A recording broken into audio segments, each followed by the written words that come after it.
Hello everyone, welcome to the next episode of our podcast The Walking Aid, brought to you by Discovering India. So आज का जो हमारा episode है वो है सौरभ सिंह जी के बारे में, जो कि एक एनजीओ के फाउंडर हैं, द रिस्पॉन्सिबल यूथ। तो हम एक छोटा सा वीडियो देखेंगे जो हमें उनकी जर्नी के बारे में बताएगा।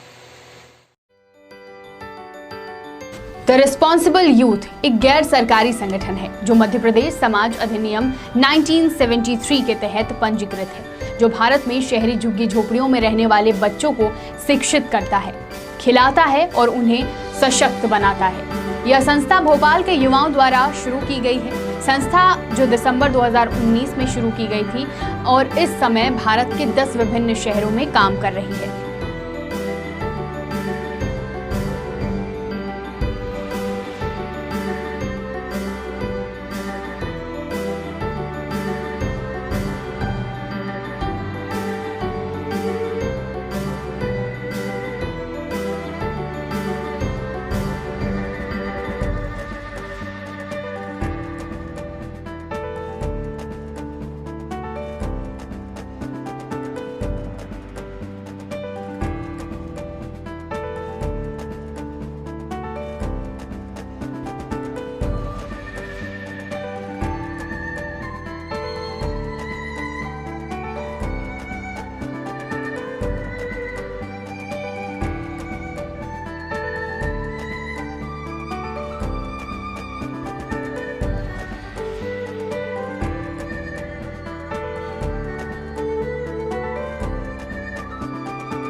शहरों में काम कर रही है। इस महामारी की स्थिति के दौरान द रिस्पॉन्सिबल यूथ अल्प विकसित लोगों को उनकी मूलभूत आवश्यकताओं को पूरा करने में मदद कर रहा है।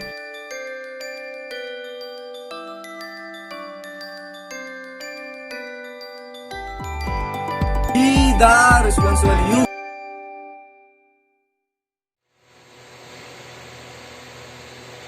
सो सर, ये जो एनजीओ का है ये आपका कब से है एंड ये आइडिया कैसे आया था आपको? तो ज्योति जी, मैं आपको ये बताना चाहूँगा, ये एनजीओ एक्चुअली में मैं और मेरे भाई ने स्टार्ट किया था और इसकी प्रेरणा स्रोत थे मेरे पिताजी। मैं हमेशा से उनको देखता था कि वो कोई भी हमारे घर पे आता था कुछ भी मांगने के लिए, तो वो हमेशा दे दिया करते थे। कुछ भी सोचते नहीं थे क्या कैसे करना है, कि आगे का वो कुछ नहीं देखते तो किसी को भी दे दिया करते थे। और उसी का इफेक्ट हम लोगों के ऊपर आया। हमने देखा कि हमारे पिताजी मतलब अपना इवन खेत वोत भी बेच कर उनको कोई किसी की ज़रूरत होती थी तो वो अपन दे दिया करते थे। तो बस उसी का असर है हम दोनों भाइयों का। तो हम लोग ऐसे वो नवंबर की बात है, दीपावली में हम लोग बैठे हुए थे। तो एक्चुअली में हम लोगों ने सोचा क्यों ना, मेरे भाई का प्लान आया क्यों ना दादा हम लोग एक एनजीओ स्टार्ट करते हैं। वो मुझे दादा बोलता है प्यार से। तो हमने बोला ठीक है, ये अच्छा आइडिया है यार। तो हमने फिर जो भी आगे का हुआ उसे सब स्टार्ट करा और हमारा फिर 2 दिसंबर को एनजीओ रजिस्टर्ड हुआ। तो तब से हमारा काम चल रहा है। भैया बिल्कुल, आपका एनजीओ काफ़ी अच्छा होगा, आगे बढ़ेगा। एंड आप कैसे मैनेज करते हैं सर? आपका जो स्टाफ है, वर्किंग स्टाफ है, आप उनको कैसे मैनेज करते हैं? एक्चुअली में ये मैनेजमेंट को आपको बताने के लिए मैं एक पूरी प्रोसेस बताता हूँ कि हमारे जितने भी सबसे पहले हमारे जो काम होता है हर एक सिटीज़ में, जो 10 सिटीज़ में काम होता है, उसके हिसाब से हम लोग एक सिटी हेड रखते हैं। उस सिटी हेड के नीचे रहते हैं हमारे डायरेक्टर्स, 5 डायरेक्टर्स जो अलग अलग वर्क के रहते हैं। जैसे कि हमको इन्वायरमेंट में वर्क करना है, फीडिंग पुअर में वर्क करना है, वो सभी के 5 अलग अलग रहते हैं। अब उन 5 के नीचे रहते हैं कोऑर्डिनेटर्स। कोऑर्डिनेटर्स भी रहते हैं, 10-10 करके कोऑर्डिनेटर्स बना के रखे हैं हम लोगों ने। तो उनका भी जो काम होता है, तो उनके नीचे रहते हैं हमारे अब आते हैं वॉलेंटियर्स। तो वो वॉलेंटियर्स जो भी हमारा काम होता है, तो वॉलेंटियर्स सीधे मतलब एक चेन बना के रखी है हम लोगों ने ऐसा मैनेज करने के लिए। तो वॉलेंटियर्स बताते हैं हमारे कोऑर्डिनेटर्स को, फिर कोऑर्डिनेटर रिपोर्ट्स करते हैं हमारे डायरेक्टर्स को, और डायरेक्टर सिटी हेड्स को, फिर उसके बाद सीधे सिटी हेड आते हैं हमारे पास कि सर ये प्लान है हमारा। तो ऐसे मैनेज हम लोग कर रहे हैं अपना एनजीओ।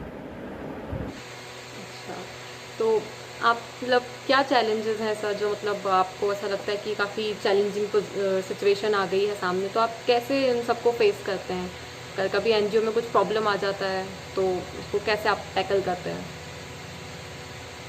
अब जैसे कि प्रॉब्लम आ गई हमारे पास, प्रॉब्लम आ गई कि सर ये वॉलेंटियर्स अच्छे से काम नहीं कर रहे, या फिर वॉलेंटियर को प्रॉब्लम आ गई कि सर ये कोऑर्डिनेटर हमारे साथ कोऑर्डिनेट नहीं कर रहा, अच्छे से काम नहीं कर रहा, तो वो और यही जो होता है, तो हम फिर उनको कोऑर्डिनेटर्स रिपोर्ट करता है कि डायरेक्टर्स को, फिर डायरेक्टर्स को उनकी प्रॉब्लम अगर उनसे डायरेक्टर से सॉल्व हो गई तो फिर डायरेक्टर्स जाके उधर ही सॉल्व हो जाती, नहीं तो फिर वो बताता है सिटी हेड्स को, हमारे जो सिटी हेड्स से रहते हैं, फिर सिटी हेड्स ने उनको समझा बुझाकर उनको बता देते हैं। ऐसे मतलब हम लोग अपना ऐसा करके रखते हैं कि वो हमारे तक नहीं आ पाती ज़्यादा प्रॉब्लम, पर जो आ जाती है तो वो हम लोग मैनेज कर लेते हैं ऐसे उनको समझा बुझा कर। बिकॉज यूथ है तो वो ज़्यादा प्रॉब्लम नहीं रखते, सब समझ जाते हैं कि हाँ ऐसा है, और सोशल वर्क करना है तो उसमें कोई प्रॉब्लम वाली बात नहीं रहती है। ये जो चीज़ें हैं जो आप करते हैं, ये आप मतलब आप ये फ्री में करते हैं, मतलब इसका आपको चार्ज नहीं करते हैं? सो मतलब ऐसा क्या चीज़ है जो आपको एकदम इतना मोटिवेटेड रखता है हमेशा कि आपको ये सब करते जाना है? नहीं, आपको ये किसने कह दिया कि हम लोग फ्री में करते हैं? तो फ्री में एक्चुअली में इसमें भी हमारा स्वार्थ है। स्वार्थ कैसे हुए मैं आपको बताता हूँ। आप कभी बस में ट्रैवल किए हैं आप? जी, तो हाँ, तो फिर आपको ये एग्जांपल बहुत समझ में आएगा। आप बस में चढ़ी, एक थोड़ी देर बस चलने के बाद दूसरे स्टॉप पे बस रुकी, कुछ पैसेंजर जो होते हैं वो बस के नीचे उतर गए, और कुछ पैसेंजर्स आके बस के ऊपर चढ़ गए, जिसमें कि सभी सीट ऑक्यूपाइड हो गई, इवन सीनियर सिटीजन की सीट, और सभी लेडीज सीट्स फुल हो गई। अब आप जिस सीट में बैठी हैं उसके ठीक पीछे एक दादी अम्मा खड़ी हुई हैं। अब उन्होंने कुछ बोला नहीं, क्योंकि देखा कि सीनियर सिटीजन की सीट तो भरी हुई है, अब मैं आगे क्या करूं, और कोई भी अपनी सीट खाली करने के लिए रेडी नहीं था, और दादी भी बोल नहीं रही थी कि नहीं मुझे सीट चाहिए, आप उठो, क्योंकि दादी काइंड थी और कुछ बोल नहीं रही थी। तो आपने ये सब देखा, आप बोली दादी आप प्लीज़ आके बैठ जाए मेरी सीट पे।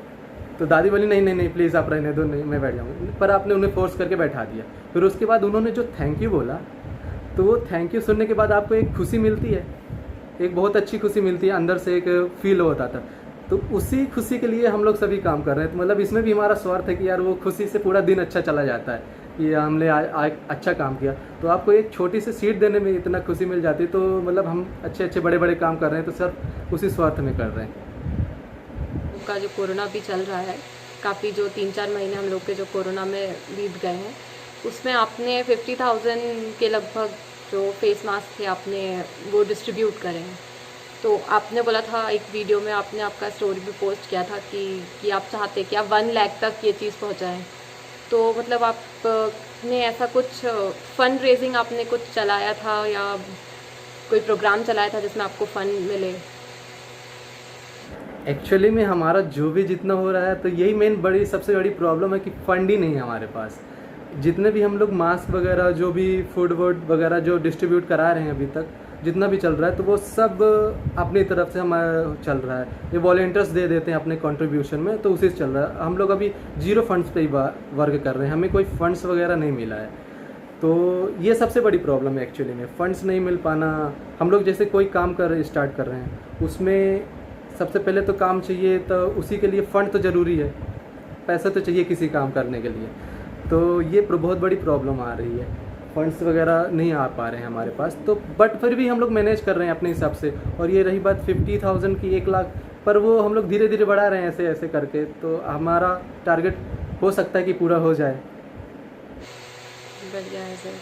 और सर आप काफ़ी सारे विलेजेस में विज़िट किए थे जहाँ बच्चों को एजुकेशन नहीं है, तो क्या आप ये जो नई एजुकेशन पॉलिसी आई है इसको आप एक ज़रिया मानते हैं जिससे उन पे कुछ असर होगा? हाँ, मैंने ये नई एजुकेशन पॉलिसी जो आई है तो उसे अच्छे से नहीं पढ़ा, बट थोड़ा बहुत पढ़ा, सुना, देखा उसको, तो मुझे बहुत अच्छा लगा। जैसे कि और इससे गाँव में खासकर स्पेशली जो गाँव के स्टूडेंट्स हैं उनको बहुत प्रभाव पड़ेगा।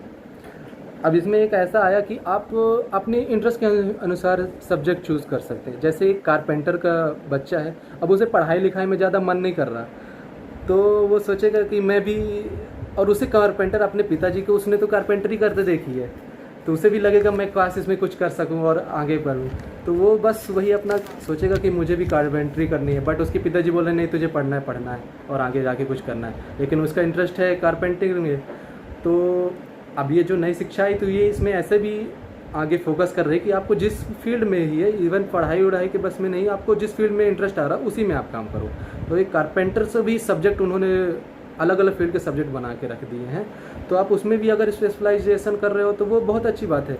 जिसमें आपकी इंटरेस्ट है, खासकर अगर वो मिल जाए तो मिस हो, तो ऐसा एग्जांपल हो गए, बैठे थे रेवड़ी के लिए और मिल गए रसगुल्ले, तो बहुत अच्छी पॉलिसी है ये। तो सर आपको क्या लगता है ये जो एनजीओ कम्युनिटी है, इसको youth as a career option देख सकता है कि नहीं? या ऑफकोर्स इसे करियर ऑप्शन रख सकता है। एक्चुअली में इसमें जितने भी होते हैं तो उनको सैलरी भी मिलती है, और हमारे एनजीओ, आपने जैसे सुना भी होगा, बड़े बड़े एनजीओ में सैलरी मिलती है, even 1 lakh 2 lakh per month मिलती है। स्टार्टिंग सैलरी 60,000, अलग अलग पोस्ट रहती हैं, तो उसके हिसाब से उनको सैलरीज मिलती हैं। और आप करियर ऑप्शन बहुत अच्छा है इसका, आप इसमें करियर भी बना सकते हैं। आपको अच्छा खासा इंटरेस्ट हो गया तो आप उसमें करियर आराम से बना सकते हैं, और खासकर अपना खुद भी एनजीओ चला सकते हैं, आपको इंटरेस्ट हो गया तो। हम एक्चुअली में, और हमारा भी एनजीओ आपको पता ही होगा कि 2 दिसंबर 2019 में स्टेबलाइज हुआ, तो उसके हिसाब से भी इतना पुराना नहीं हुआ, अभी जस्ट नया है, तो उसमें अपन सैलरी तो अफोर्ड नहीं कर पा रहे हैं अभी, मतलब इवन हमें डोनेशन भी नहीं मिल पा रहे, तो सैलरी नहीं दे पा रहे हैं। तो बट आगे इनकी फ्यूचर में तो हम सभी को देंगे, जितने भी हमारे पोस्ट में बैठे हुए हैं मेंबर्स, तो उनको हम सैलरीज देंगे, जिसकी जो भी है सैलरीज, वो सब उनको मिलेंगी। तो ये बहुत अच्छा ऑप्शन है, बिल्कुल NGO is a good option for a career. Sir आप क्या सेफ्टी मेजर्स लेते हैं जब भी आप किसी विलेज में जाते हैं लोगों को सर्व करने के लिए? हाँ, सेफ्टी मेजर्स तो हमें बहुत ध्यान रखना पड़ता है। अब जैसे कि आपको पता ही है कि कोरोना है, तो सबसे पहले हम किसी भी कोरोना में जाने से पहले गांव में वहाँ के जो सरपंच वगैरह रहते हैं, तो वो बोलते हैं कि सर आप लोगों को भी, अगर आप भी बाहर से आए हो, शहर से आए हो, आपको भी हो सकता है कोरोना, तो आप क्या है सेफ्टी, आपको हम हो गया हमारे गांव वालों को, तो ये तो अनपढ़ हैं, ये इनके तो फिर बहुत ज़्यादा फैला देंगे। तो इसलिए हम लोग क्या करते हैं कि पहले स्क्रीनिंग होती है हमारे वॉलेंटियर्स की। वो वॉलेंटियर्स अगर उनको कुछ भी, थोड़ा सा भी अगर उनको लग रहा है कि है कुछ टेम्परेचर हाई वगैरह है, तो हम लोग उनको नहीं जाने देते। स्क्रीनिंग के बाद ही हमारे जाते हैं वॉलेंटियर्स जो भी हैं, तो वो सब बांटने वगैरह। फिर जब हम वहाँ जाते हैं तो वो जो सिटीजन्स हैं, पीपल्स हैं, तो उनकी भी स्क्रीनिंग करते हैं, ताकि हमारी भी सेफ्टी बनी रहे कि अगर वहाँ गाँव में है तो हमारे पास ना आ जाए। तो इसकी सेफ्टी बना के रखते हैं हम लोग, ताकि कुछ आगे हुआ ना। आजकल तो कंपलसरी हो गया है स्क्रीनिंग करना सर, एकदम। और सर जो आज हमारा ये जो पॉडकास्ट है, जो ये लोग देख रहे हैं, तो वो लोग अगर आपके एनजीओ से जुड़ना चाहें तो कैसे वो आपके एनजीओ से जुड़ सकते हैं? ऐसा कुछ स्पेशल रिक्रूट करने के लिए कोई प्रोसेस है? नहीं, इसकी कोई ज़्यादा स्पेशल और बहुत बड़ी प्रॉब्लम नहीं है, बहुत बड़ा इशू नहीं है। आप हमारी वेबसाइट में विज़िट करिए www.theresponsibleyouthfoundation.com। उसमें आपको ज्वाइन एज अ वॉलेंटियर का फॉर्म खुल जाएगा, उसे आप फिलअप करिए, डायरेक्ट हमारे पास एक ईमेल आ जाएगा। उसके मेल के बाद आपको कॉल आएगा या फिर मेल बैक ही आएगा, तो उसमें आपको बता दिया जाएगा कि सर आपको इतने तारीख को आपकी वो इंटरव्यू है, तो आप एक छोटा सा इंटरव्यू है, तो उसे आप पास करिए और हमारे जो ज्वाइन हो सकते हैं आराम से, और इसमें ज़्यादा बड़ा इशू नहीं है। फिर हमारे डायरेक्ट ऑफिशियल नंबर है, तो उसमें कॉल करके बता सकते हैं कि आप कब इंटरव्यू ले सकें हम आपका। सिंपल सा है। जी, थैंक यू सर।